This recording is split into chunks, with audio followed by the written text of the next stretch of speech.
Today we're going to talk to Chandi, who lived in Zimbabwe, grew up in Zimbabwe, and is now an American citizen. Yes. And I want you to tell me about Zimbabwe, because we're going to be talking to students about the boy who harnessed the wind.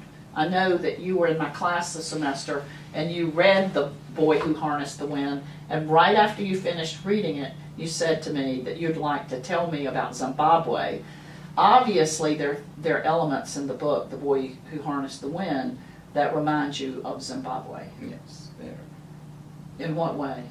Well, it's like they use like this similar language. Like when he was talking about like Mageti and Hippo, that's Shona, somewhat of Shona, and that's like electricity of wind. So I kind of knew what he was talking about. Very interesting. So, in growing up in Zimbabwe, how old were you when you left?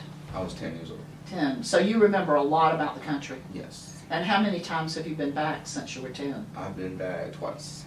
Oh, wonderful. So you have relatives there? Yes, I do. So are there any other similarities that, I know William spoke in the book about the hardship of going to school. Do you have any of that in Zimbabwe? Yes, there's a lot. Like a lot of, well, school is free if you go to like a public school, but you pay like school fees.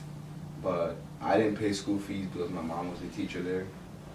And so if your parents have like, if your parent is like a teacher there, you don't have to go through all the school fees and everything. But you have to wear uniforms, and you have to wear socks all the way to your knees and everything. The interesting thing is, are the subjects you studied, and you said what language is the primary language in Zimbabwe? English. English. And that is because? Just because the British colonized the country till 1980. Till 1980. So after 1980, what happened to the government of Zimbabwe? Well, the government just, it's turned to being corrupt after that. Did that remind you of what William talked about in his Yes. book about the government in Malawi was a corrupt government? Most governments in Africa are corrupt because like the foreign aid they get, the government keeps it. They'll talk about like, they'll show some things like bringing out like fertilizer and all the other stuff, but they won't show like all the other stuff.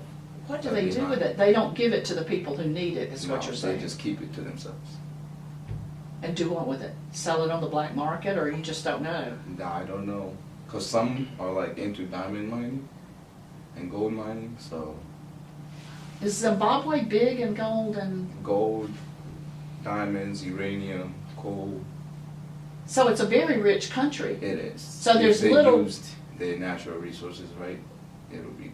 So there's little reason that people would be impoverished. Do you see the kind of poverty in Zimbabwe that William talks about in Malawi? Yes, there's like a 93% unemployment rate in Zimbabwe, and they have a 4,500% inflation rate.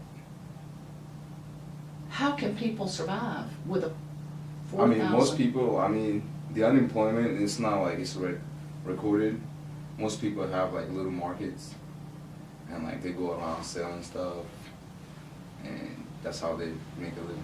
Well, that's almost a cross between what William talks about, The Boy Who Harnessed the Wind, where people have little markets. And I believe in that book he talked about a lot of the people that had markets were from the outside. They were not even from Malawi, that they were from other countries. We have people from other countries that come in with the markets, but most people have like little farms, and they do their own selling. Like after they harvest all their crops, fruits, and everything. So do they basically have to feed their own families off of their farmlands very Yes. much like William described? Yes. And so you saw that every day?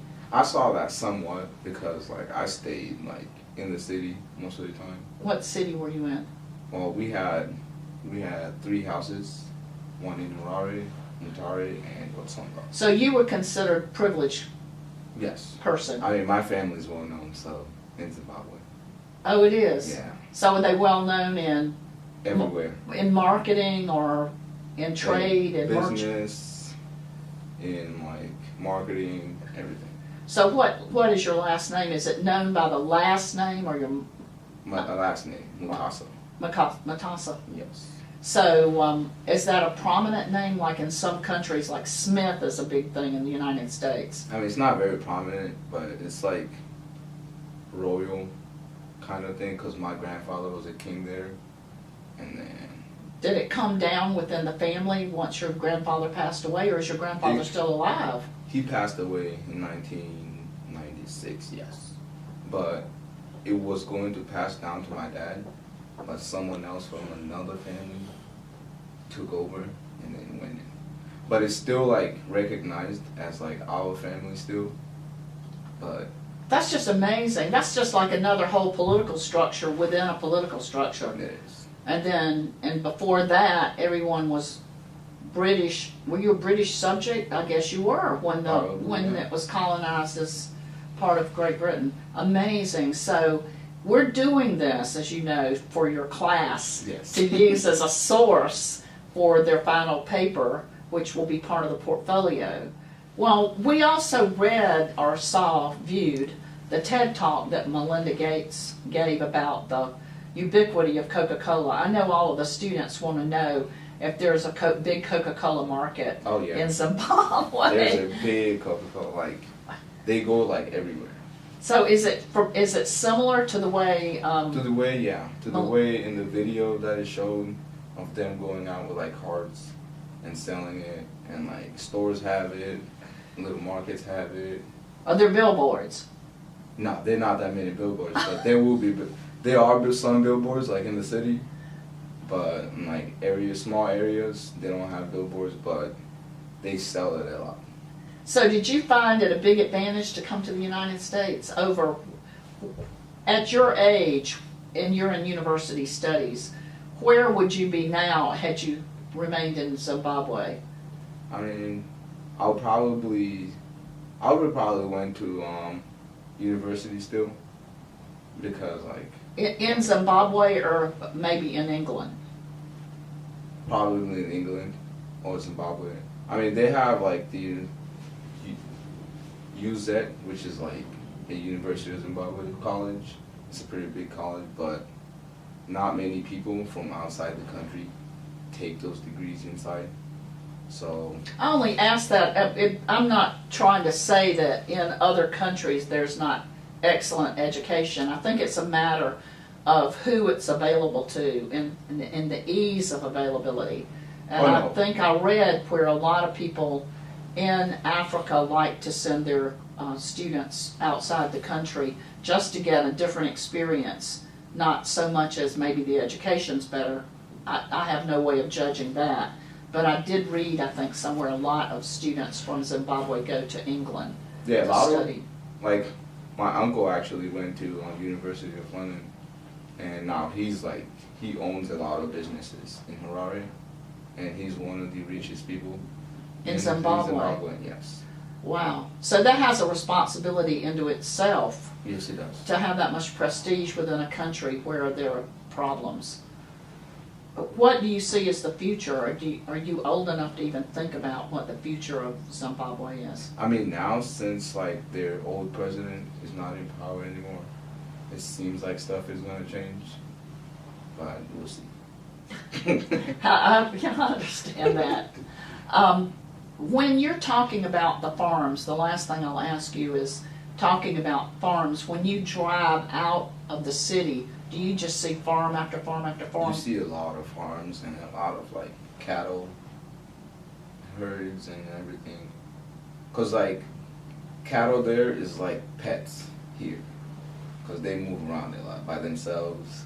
They cross. Right, but now you don't eat beef. We do. You eat beef. Yeah. Well, I thought you were going to say maybe cows were money.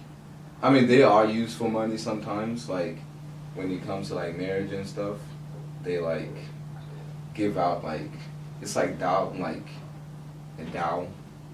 A dowry. Yeah, dowry, and then they give like the man's family like has to like it's like they're paying for you to come live with them.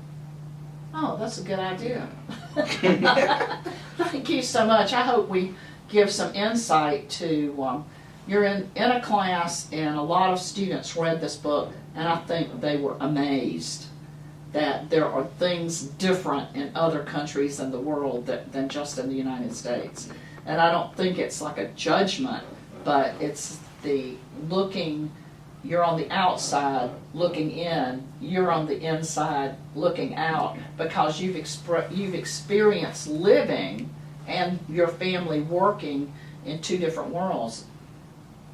So, do you have a future going back to Zimbabwe, or are you just going to take the path that, as you see it? I mean, I just go as it is for now and stay, but if my parents want me to go back, then... You would probably do a family thing. Yes.